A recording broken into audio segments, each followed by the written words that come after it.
Hello, everybody. Welcome tonight to our Sunday night broadcast. We're so excited to have Elissa here. Hey, Elissa. Hi, everybody. How are you tonight? I'm doing okay. I'm ready to spread some awareness. Yay! Yay. So we're so excited, everybody, as you join tonight. Thank you for tuning in. These events are so special. And as I've been saying on social media, you do not want to miss Elissa's presentation. Poets have such a powerful way with their words, and Elissa just has a wonderful presentation for you tonight that has impacted me since the first time I heard her share this. I just want to share a few housekeeping things before she gets started, though. Please share where you are tuning in from. It's really fun to see all the different locations that people are watching from. And as Elissa is speaking, please feel free to, say what's resonating with you in the Facebook comments. Just please remember that the comments are public and they will stay with the video. This will be recorded. And so you don't want to say anything in the comments that you wouldn't want to share publicly. And of course, please remember that we do these for educational and awareness purposes, but we are not doctors ourselves. So if anything about Elissa's story brings up any questions for you about your own medical situation, please bring those questions to your sleep doctor. And trying to think if there's anything else from Project Sleep World right now. This past month, we had our sleep advocacy forum, which should be an in-person event in DC, but is currently virtual. So that was a really great event earlier this October, it's November now, oh my God. Well, time flies. And I think that's about it. We're really excited this month to be looking forward to sharing updates from all of our 31 scholarship recipients that we had this past year. So Lauren, our programs manager, has been hard at work preparing the announcements to share the 31 college updates. So thank you to Lauren and to all of our scholarship recipients for getting those updates in. It's really fun to see how they're doing in college. So I think with that, why don't we go ahead and get started with Elissa's presentation? If you want to go ahead and pull up your slides, I will read your bio. Okay, so Elissa Mullins is a poet-librarian, introvert, and an ailurophile from Urbana-Champaign, Illinois. Oops. She was diagnosed with type 2 narcolepsy at age 20 and is sharing her story to raise awareness and advocate for sleep health for all people. She is a trained speaker with Project Sleep's Rising Voices of Narcolepsy program. She will describe how her narcolepsy has shaped the pattern of her young adult life for the better, fomenting a fierce commitment to her art and attitude of radical self-care. So without further ado, I am so excited to introduce you to Elissa. Please take it away. All right, thank you so much for this invitation. I am really excited to share my story today. I grew up in Urbana-Champaign, Illinois, in a variety of apartments, houses, and duplexes, perpetually lined with rickety bookcases and rarely without a cat or two. As soon as I could hold a pencil, I was a writer. In my earliest surviving pages, my spelling was experimental, to say the least, and I put periods in between my words instead of spaces. But before long, my spelling became more standardized. I learned to use spaces, and from there, the sky was the limit. By second grade, I had decided that I was going to be an author. I wrote mostly fantastical stories about introverted dragons and sardonic princesses, magic hair ribbons, and evil tomatoes. My ideas continued to grow bigger and more imaginative until in seventh grade, once I learned how to type, I wrote 150,000 words of a fantasy epic on my older sister's chunky refurbished laptop. Entering high school, it became more challenging to find time for my own writing projects. I attended an extremely rigorous high school, and between homework and hardcore crushes, my writing began to fall by the wayside. When I did write, sporadically, it took the form of countless beginnings that never made it past the first chapter or two, as well as some sappy poetry in the margins of my notebooks. But by the end of my sophomore year, something beyond schoolwork and boy drama began to weigh me down and further constrict my time. The summer between my sophomore and junior years of high school, I attended a trip to Italy with my Latin class. It was the first time I had ever left the Midwest, and I was incredibly excited. But this newly minted world traveler seized every possible moment to sleep. Our group was touring the Colosseum, which for a little Latin nerd like me was one of the most thrilling sights of all. I wandered wide-eyed along with the others, following the tour guide, oscillating between awe and severe fatigue, between imagining all the gruesomeness of centuries past and feeling like I was about to fall asleep on my feet. The group paused at an optimal vantage point for looking down over the oval arena, and my sleepiness conquered my fascination. I seized the opportunity to lay down on a thick slab of ancient stone among the colonnades. It was cool to the touch, soothing in the summer heat of Rome. I closed my eyes and at once began to drift. But within a few minutes, we were moving on again. Someone called my name somewhat reproachfully. I guess we weren't supposed to nap on artifacts. I groaned and forced myself up, my movements sluggish and heavy, like wading through a swimming pool in winter clothes. Similar naps were repeated elsewhere, on the wide, pale steps of the Arapachus, in the grass outside the mausoleum of Hadrian, and every time we got on the bus. But sleepy or not, I wasn't about to pass up an opportunity for a selfie with Emperor Nero. I thought naturally that the sleepiness was simply jet lag, though none of my fellow classmates seemed quite so inexorably lethargic. The sleepiness pursued me home and persisted long after the jet lag ought to have worn off. It was summer vacation. I had at last free time to do whatever I wished. But I sat sluggish in my room, unable to make myself do anything at all. One afternoon, my mother came in and asked what was wrong. I started to cry and said, "I'm just so tired." She suggested I might be depressed, explained that being unusually tired can be a symptom of depression, to which I said, "I'm not tired because I'm depressed because I'm so tired." Back in classes the following school year, I found myself unable to stay awake at certain times of the day, even when I had gotten a full night's sleep.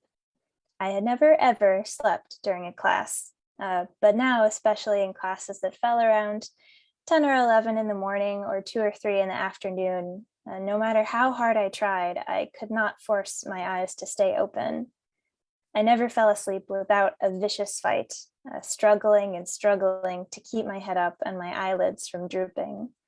I tried drinking cold water, chewing gum, pinching myself, but I began to learn how fruitless it was to resist. One morning in a modern history class, our teacher turned out the lights and started up a documentary about the Cold War.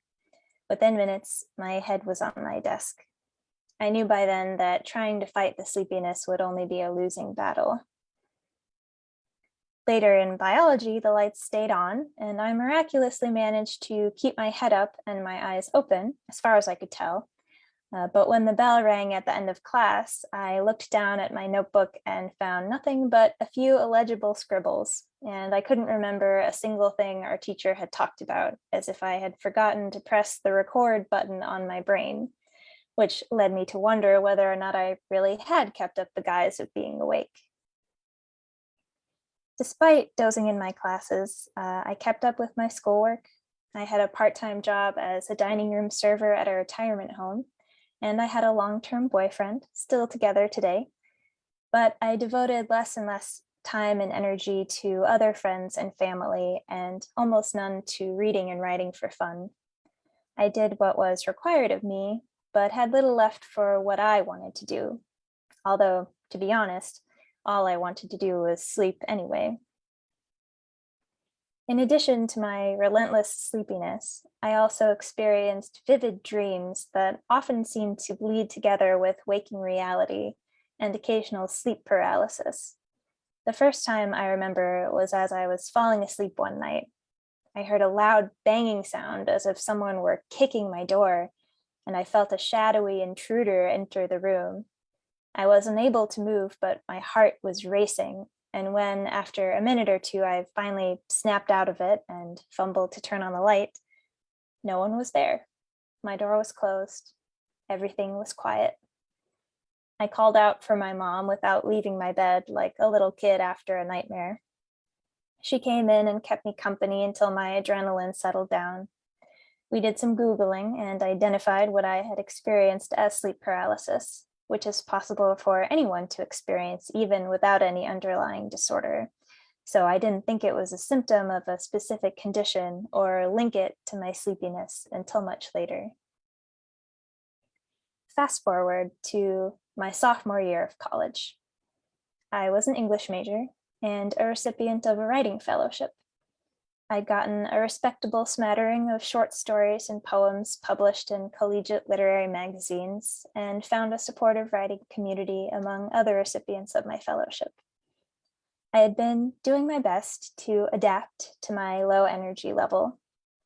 I had developed some pretty killer time management skills from my multifaceted to-do lists to my love of timers, and learned to give diligent attention to my body and physical health in a fervent attempt to counteract my sleepiness, and with the fervent hope that it was, after all, the result of insufficient exercise or an imbalanced diet. I got 8 hours of sleep every night. I ate healthfully. I went to the gym. And yet I was still taking a desperate nap whenever and wherever I could, at my desk before other students showed up, in a rare free armchair at the library, or in a bathroom stall. I avoided napping too often in my dorm room after I overheard my roommate complaining about how much I slept.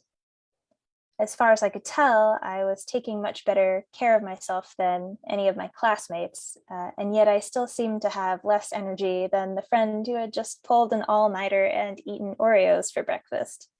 It became undeniable. Something was not right. I made an appointment with a doctor at the Student Health Center. She listened patiently to my frustrations, sent me to get a blood test, and concluded that I had a slightly underactive thyroid. She prescribed a synthetic hormone, which I began taking at once, thrilled and certain that this must be the answer. But after several weeks and no improvement in my wakefulness, my uncertainty and frustration returned. The doctors had lots of other hypotheses to test before deeming it necessary to send me to the sleep lab. Iron deficiency, vitamin D deficiency, a gluten allergy, underweight, depressed. After a year or so, when none of these stuck, they put me on the wait list for a sleep study. And after another 3 months, I finally underwent it. In between my test naps, I paced the little hotel-like room to stay awake, trying to focus on a book of sci-fi stories by Edgar Allan Poe, waiting for the day shift technician to give me permission to lay back down and sleep if I could. I definitely could. Here I am during my sleep study, all wired up. The doctor called a week later to explain that I had type 2 narcolepsy without cataplexy.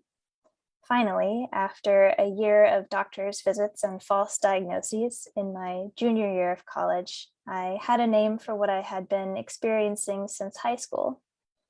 Before my diagnosis, my main association with narcolepsy was the narcoleptic Argentinian from the film Moulin Rouge, a character played for comedic effect, collapsing cross-eyed at inopportune moments. But my symptoms were a far cry from this abrupt, conspicuous conking out, and they certainly weren't funny.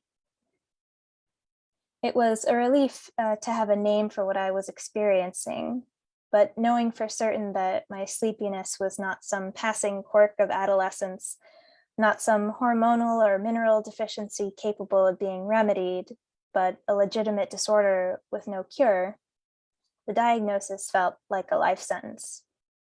I thought, this is it. This is how I'm going to feel. this interminable drowsiness for the rest of my life. And I experienced a profound sense of loss and grief for a healthy version of myself I would never know. Even though receiving my diagnosis was emotionally challenging, it was also empowering to learn more about my condition.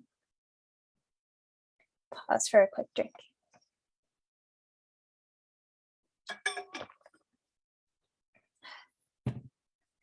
Narcolepsy is a chronic neurological disorder that impairs the brain's ability to regulate the sleep-wake cycle. It affects 1 in 2,000 people, 200,000 Americans, and 3 million people worldwide. Symptoms vary by person and may include excessive daytime sleepiness, periods of extreme sleepiness during the day that feel comparable to how someone without narcolepsy would feel after staying awake for 48 to 72 hours. My falling asleep all over Rome was no jet lag, and my countless other voluntary and involuntary naps throughout high school and college were not your average teenage drowsiness. Cataplexy, striking, sudden episodes of muscle weakness, usually triggered by strong emotions such as laughter, exhilaration, surprise, or anger. The severity may vary from a slackening of the jaw or buckling of the knees to falling down. The duration may be for a few seconds to several minutes, and the person remains fully conscious even if unable to speak during the episode. I don't personally experience cataplexy. Hypnagogic and hypnopompic hallucinations, visual, auditory, or tactile hallucinations upon falling asleep or waking up. These can be frightening and confusing. Sleep paralysis, the inability to move for a few seconds or minutes upon falling asleep or waking up. It is often accompanied by hypnagogic or hypnopompic hallucinations. It's important to know that people without narcolepsy can experience these hallucinations and sleep paralysis. In fact, about 1/3 of all people experience these at some point in their lives, usually during periods of high stress or poor sleep. For people with narcolepsy, these are much more frequent and consistent over time.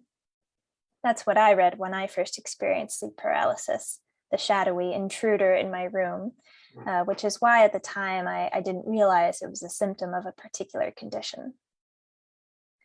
Disrupted nighttime sleep. Unlike public perceptions, people with narcolepsy do not sleep all the time. Timing of sleepiness is off with narcolepsy, so one may fight sleepiness during the day, but struggle to sleep at night. There are 2 forms of narcolepsy, narcolepsy with cataplexy and narcolepsy without cataplexy. Recent research suggests that narcolepsy with cataplexy is caused by a lack of hypocretin, a key neurotransmitter that helps sustain alertness and regulate the sleep-wake cycle. Less is known about narcolepsy without cataplexy. My diagnosis is narcolepsy without cataplexy. Diagnosis typically includes a 24-hour sleep study that includes a nighttime portion, the polysomnography, and daytime nap portion, the multiple sleep latency test, to record one's brainwaves. The diagnosis is mainly based on how quickly and frequently one goes into rapid eye movement, or REM, the dream sleep stage during these tests. There is currently no cure for narcolepsy. Treatment for symptom management varies widely by person, but may include wake-promoting, histamine-directed, or stimulant medications to increase alertness in the daytime, nighttime medications to increase wakefulness and reduce cataplexy, antidepressant medication to decrease occurrence of cataplexy, and scheduled daytime naps. Coping strategies vary widely by person, but may include social support, such as meetup groups or social media, and improvement in general health and wellness through sleep hygiene, diet, and fitness. I tried a handful of different wake-promoting and stimulant medications before finding one that works for me with a minimum of negative side effects. I also take a 20-minute nap every day around 3 o'clock in the afternoon and I'm incredibly disciplined about my sleep hygiene, eating regularly and healthfully, and walking every day.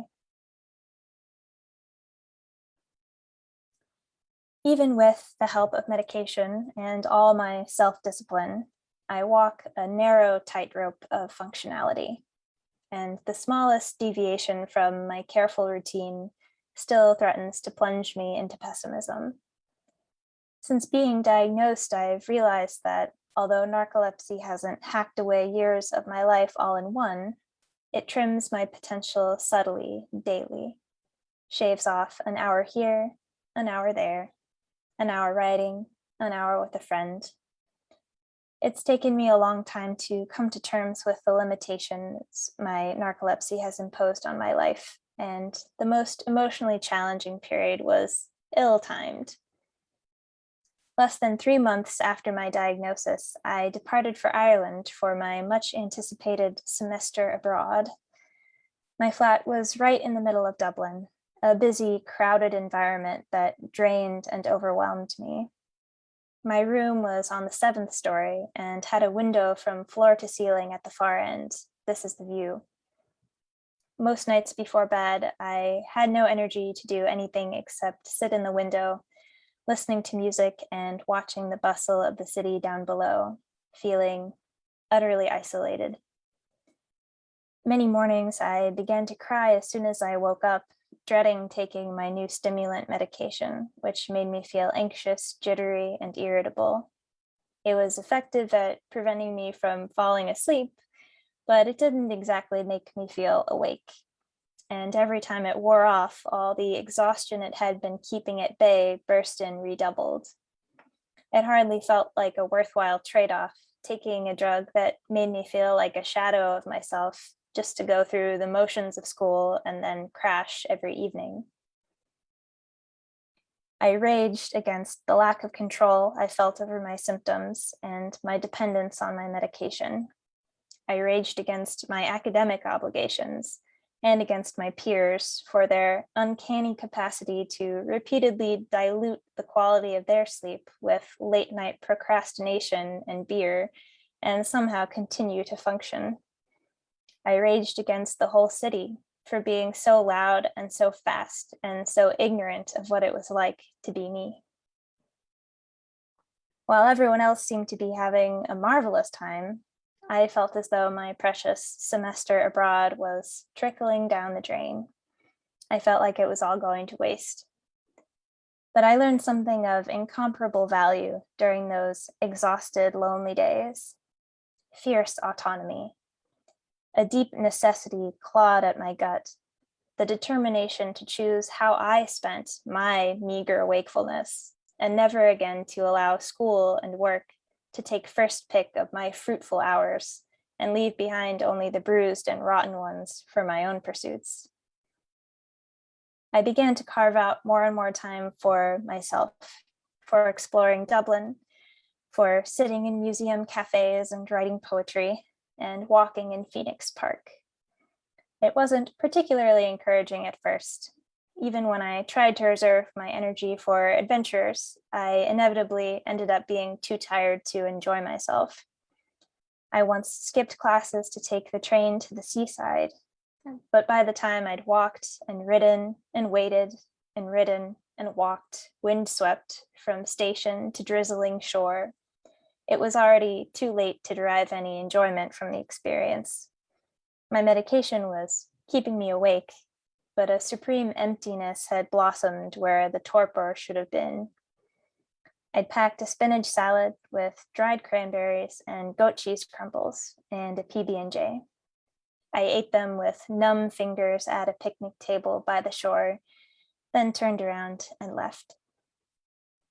I came to terms that day with the fact that I could never be the adventurous world traveler I had once dreamed of being, but a radical shift in my priorities had been set into motion. Since that semester, my life has become completely reoriented. School and work, as well as the various absurdities of bureaucracy, still make their claims on me. But I have become a master at architecting my life so as to ensure that I can give the best of myself to the things that matter most to me. Reading and writing every day, going for long walks, cooking, crafting, and spending time with my loved ones. I intend to pursue a career as a novelist and possibly a bookbinder. I'm currently working on a novel in which a character who shares my excessive somnolence sets out to save the world from the tyranny of the mechanized clock. By far the most ambitious writing project I've undertaken since I was 12. I'm also halfway through earning my master's in library and information science, which is a path I decided to follow for more practical reasons. As much as I long to spend my days simply writing and creating, alas, I need a little income until I make a name for myself. After I finish my degree, I hope to continue working part-time as a librarian and finish this meandering novel of mine. Beyond that, my only wish is to live a simple life with my partner, my houseplants. This here is my beloved asparagus fern. And as soon as we move someplace that will allow pets, a cat or two. Because of low awareness, even among physicians, and misperceptions, there's an average of 8 to 15 years between narcolepsy symptom onset and diagnosis. It's estimated that the majority of people with narcolepsy are currently undiagnosed or misdiagnosed. Common misdiagnoses include epilepsy, depression, and schizophrenia. People with narcolepsy and other sleep disorders are not lazy or undisciplined. Our symptoms are not caused by unhealthy lifestyles or a shortage of positive attitudes. My limitations and challenges as a person with narcolepsy have imbued my life with remarkable clarity and urgency. And I wish to share my story not only because I want to raise awareness about this misunderstood condition, but also to impart that sense of clarity and urgency to all people. Time and energy are precious resources. Use them wisely, do what you love, and get your sleep.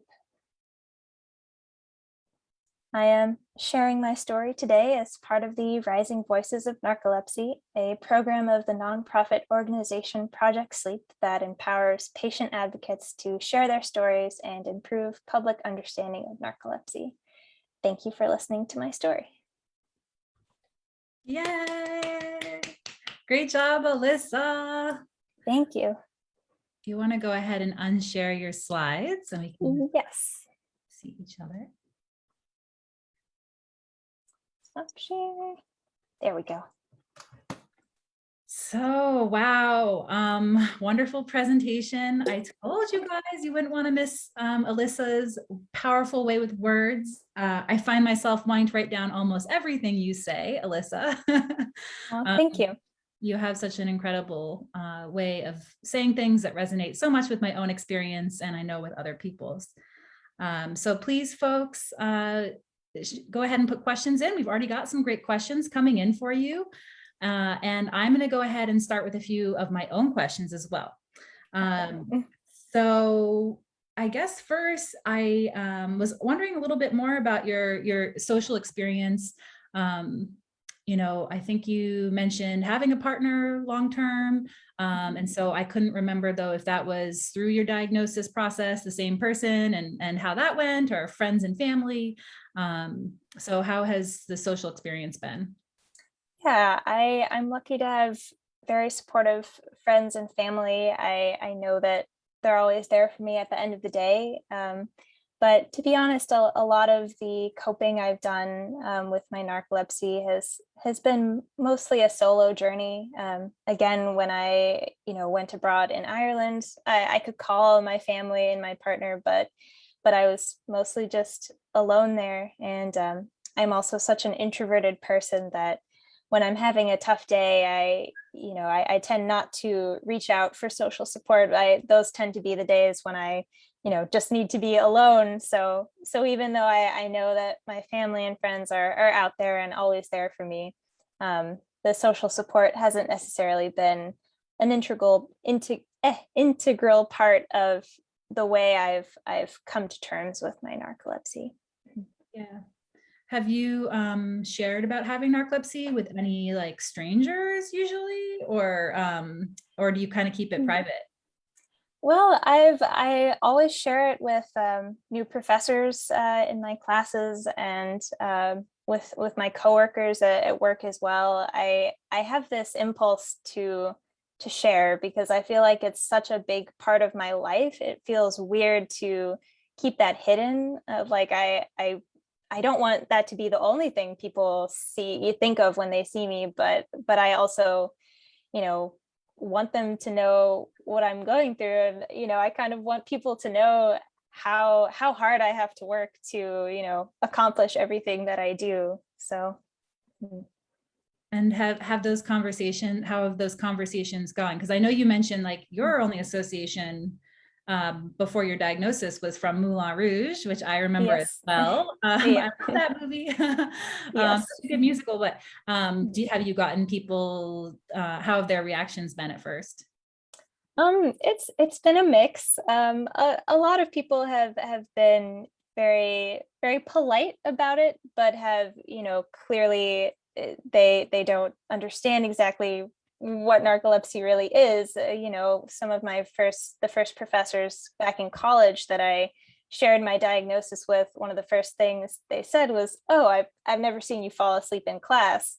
And it's like, yeah, because when I'm about to fall asleep, that's when I leave the room to go take a nap in a bathroom stall. Like I don't fall asleep in class. Like it's, so much of it is invisible. And so people tend to be sort of surprised when I share with them. So I hope by sharing my story, I can make people understand that it's not just like the sudden conking out that stereotypes tend to portray. Yep. So we have so many great questions over here. I'm going to go ahead and also mention, thank you guys for tuning in. We have people who have shared that they're here from Virginia, Indiana, Atlanta, Salt Lake City, Missouri, Michigan, Canada. Those were just some of the places folks were sharing that they were tuning in from. So wow. Yeah. all over. So Cliff here has asked, have you ever had an episode while on medication? I'm thinking by episode, in this case, he might mean sleepiness since you don't have cataplexy. So yeah. I mean, for me, my medication, as long as I'm intending to be awake and going about my business, I'll stay awake. But even if, it's in the morning and my dose is still pretty high, like if I lay down to go to sleep, if I'm, or if I'm in a car ride, I'm absolutely still going to fall asleep. But as long as I'm intending to be awake, it helps me to stay awake and keep those sleepiness episodes at bay. Okay, we have a question from Ellen here. She says, this is a two-parter. I'm a high school special education teacher and have noticed symptoms of sleep disorders, not specifically narcolepsy, in some of my students. What recommendations would you suggest we make to accommodate the student within the constraints of an average 9 to 4 school day? What adaptations should I work with the students on so they can be responsible for managing their sleep disorders once they graduate? So a big question. That is a big question. I mean, it depends so much on the individual student. I mean, for me, looking back to, the days like in high school and before when I had to be in school all day long, I think for me, having a quiet place where I could go nap without anyone bothering me would have been a huge help. And yeah, I just helping students to learn how to communicate their own needs, I think is so important, just the communication aspect, because everyone is totally different. And, especially when you're younger, you might need some help to learn how to articulate exactly what it is that's going on with you and what you need. But, ultimately it comes down to the student themselves and, not what their doctor says about what they need, not what their parents say, but what their experience is and what they need. Yeah, I think that's really well said. And I will also add that sometimes even communicating and not being young is hard. Yes, for sure. So figuring out my own sleepiness is sometimes a challenge. So, and then communicating about it. So, Mhm. but that's a really wonderful answer, because everyone is really different. And of course, if you think someone might have a sleep condition, also helping them get to a sleep specialist. I'll just mention that, that people should be able to see a sleep doctor. A lot of people might not realize that they have a sleep, like that a sleep doctors even exist. So even just letting people know they exist. Yes. And it's not just for insomnia, for hypersomnolence as well. So, okay. So we have a great question here from Kaya. Kaya asks, and hopefully I'm saying your name correctly. I'm currently a sophomore in college and trying to find time for my priorities to help myself. But I find it hard to carve out time for myself because then my grades suffer. How did you learn to balance awake time for yourself and still for college? That's a tough question. I mean, it's happened very gradually over time, I would say.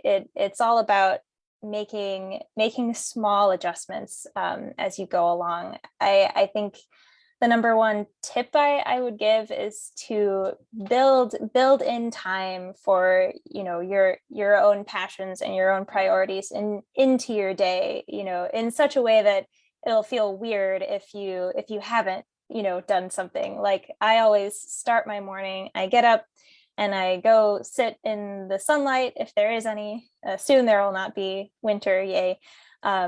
I go sit in the sunshine and I drink a glass of water and take my meds, and then I write for 15 minutes. And that's how I start every day. And even if the rest of the day I'm not able to work on my own writing projects, I've still like gotten that 15 minutes in, and that's, you know, that's helped me immensely. You know, it's an affirmation of what matters to me. And so I highly recommend, you know, remember that you don't have to be able to devote hours of your day to your passions. If you can only devote, you know, 15 minutes, half an hour every day, like you're keeping up that relationship with that part of yourself. And gradually, if you can try to expand that time, then yeah, over time, my own priorities have just sort of kept blossoming and like pushing school further and further to the side. That's sort of how it's happened for me. So, but yeah, making those small commitments. That's my main tip. Yeah, that's a great question from Kaya, and great response, because after I heard your presentation the first time, I thought I really need to prioritize that morning time is precious. And it can be tough because I think the morning I feel like, oh my God, I got to scramble and just start in on what's, you know, what am I missing? What have I already missed this morning? You know? And so I just think that's such a powerful point. Let's see. I'm seeing if there's any other, I feel like, oh yes, we had a question from Tina here, who asked, how did you deal with all the misdiagnoses? Could you tell that they were wrong or off? Yeah, I actually pretty early on in the process, once I realized that, you know, something was not right and started to seek help, I had, you know, been doing some Googling, which is not the number one way to seek medical advice, but you know, we all do it. And I had actually come across a description of narcolepsy and thought that, like that maybe sounds like me, but then I don't think I ever actually brought that to a doctor and said, maybe it's this, you know, because I didn't feel like I had enough evidence to say that, you know, I wasn't a doctor, so I couldn't make that call. But it was definitely frustrating that it took so long to get to the point where they're like, all right, we'll, you know, send you to the sleep lab. And even more frustrating that I, you know, had to go on a long wait list and had to wait several more months before I could actually go through it. But yeah, I mean, I still do take iron supplements and vitamin D supplements. Like those were, you know, accurate in a way, but those were not the root cause of my sleepiness. So yeah, it's tough, but I would definitely recommend being forthright with your doctor and saying, well, like I understand that we want to test for these other things too, but I really think that it might be something more serious. And, you know, some doctors are better at listening than others, but, try to be assertive in that way if you can. Very good answer. So see, Cliff has asked here, do you currently work for an employer? And if so, how does your job comport with your disease? Yeah, right now I feel like I'm in one of the luckiest positions possible. I work as a graduate assistant at the Rare Book and Manuscript Library here at the University of Illinois. I love it. And with my graduate assistantship, since I'm still also in school, it comes with a tuition waiver, really nice. And I just work 15 hours a week.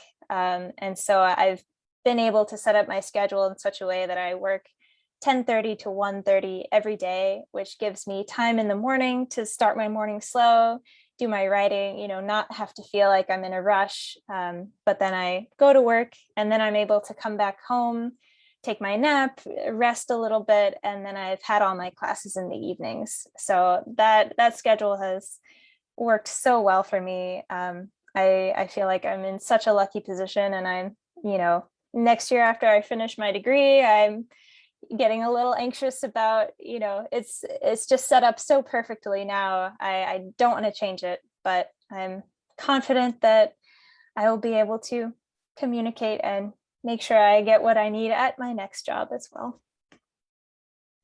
Yeah, that does sound like a good schedule for now. And yes, continuing to advocate for yourself. A lot of comments about advocating. Yes. It is so tough, but so I don't see any other questions from the audience right now. I had a few more of my own. So Elissa, you recently graduated from Rising Voices training this past summer, and you gave a presentation, I think, just within the last couple of weeks. So do you want to share how you got that presentation and how it went? Yeah, sure. I went back to my old high school and I reached out to the director, Dr. Majerus, who used to be a simple English teacher, my old English teacher. And I was asking, if I could do my presentation for one of the health classes, and she said, why not in front of the whole school? And I said, okay, yes, great.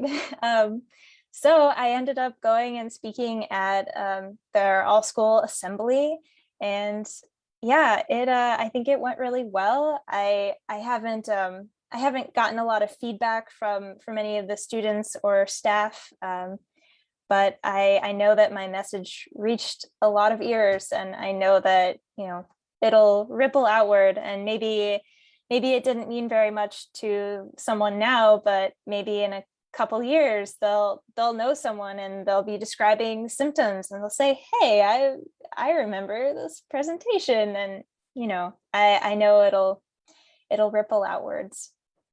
Yeah, that is incredible. So it was to over like 300 students about. Yeah, the student body is maybe like 360, and I know one of the classes was gone for a field trip, so I think it ended up being around 300 students. Well, I think we should all give Elissa a virtual round of applause. And just, so our advocates that are trained, we do these presentations here, but really we're trying to get them out into audiences where people are not familiar with narcolepsy. And so that is just so huge that you got to speak to that many students. And I know, even if you didn't get feedback immediately, exactly what you said, that will make such a big impact. And so instead, when someone says, maybe I might have narcolepsy or I have narcolepsy, someone that heard you will say, oh, well, I actually met someone, instead of being like, oh, well, Deuce Bigelow, Male Gigolo, or Moulin Rouge. So that's just so cool. And thank you for doing that.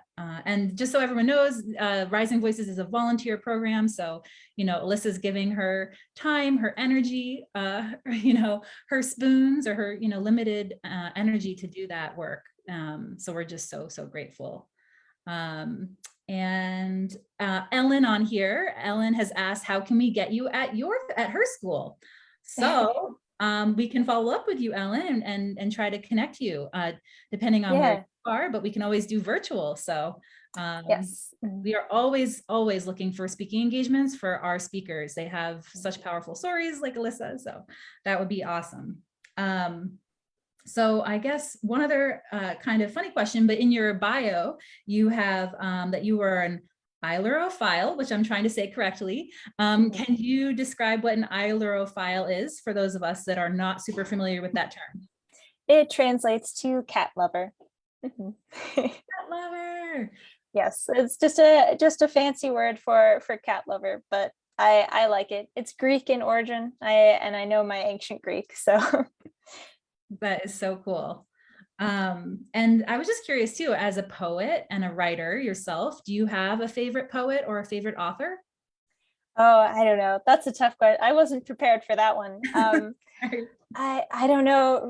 Right now, I'm rereading American Gods by Neil Gaiman.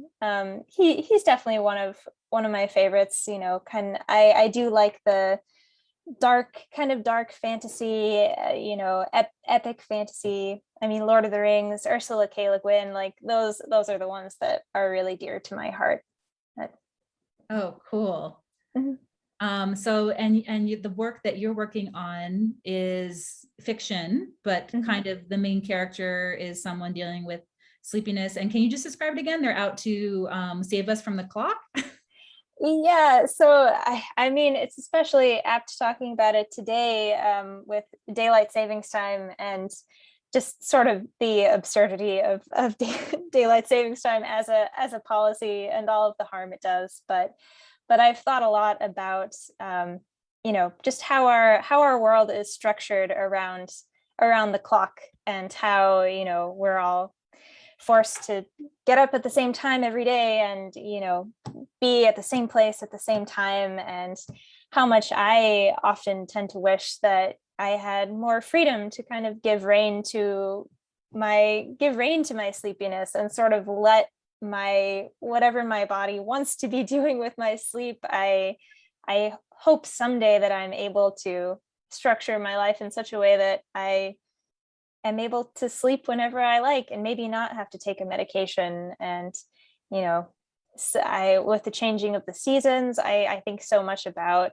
how in the winter everyone just wants to sleep more often and hibernate, but how the structure of our world and the clock, the mechanized clock, it still just keeps us to the same kind of robotic rhythm, even though our bodies go through so many changes throughout the year with the seasons. And yeah, so in my novel, that's definitely one of the main kind of themes, thinking about how, another possible way to live and structure our lives in a way that's not quite so mechanical, but flows a little more naturally with the seasons and with, the natural rhythms of our bodies. I love that. I can't wait to read it. Oh, it'll be another couple years at least before it is ready. But I definitely, that is the eventual goal, to send it off to a publisher. So cool. So cool. Well, as someone that has created a job where I can actually being your own boss, or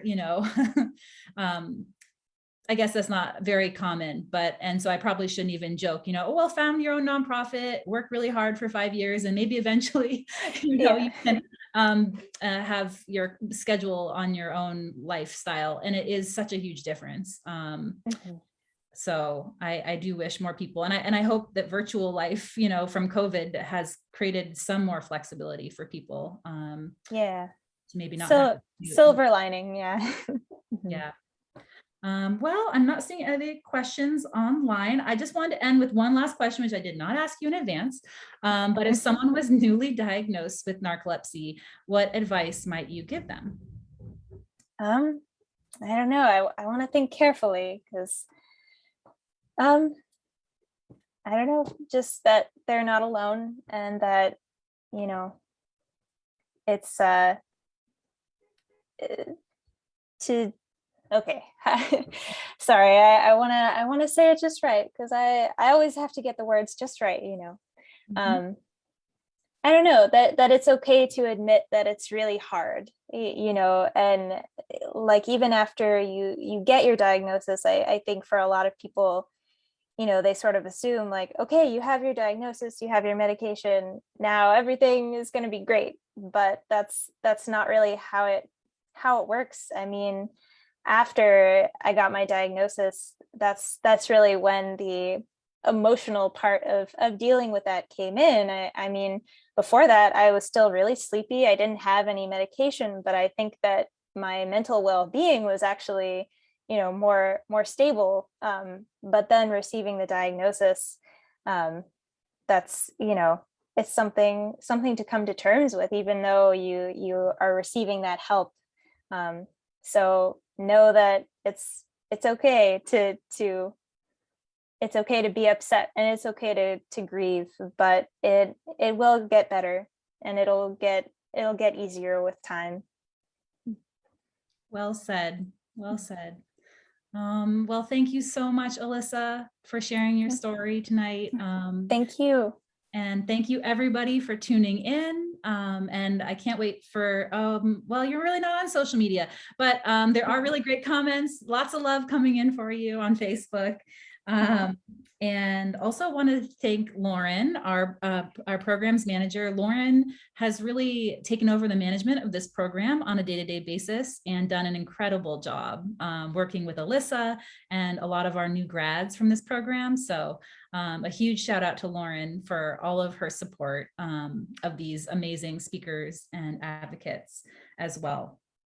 So I think with that, we're going to say good night. Hope everyone gets some rest tonight, and we will be back. I'm not sure the exact date of our next story sharing session, but we will be back within the next couple weeks, and wishing everybody a good November. And yes, so thanks again, Elissa. Thanks everybody for tuning in. All right. Yes, thank you. Thank you so much, everyone. Okay, good night. Good night.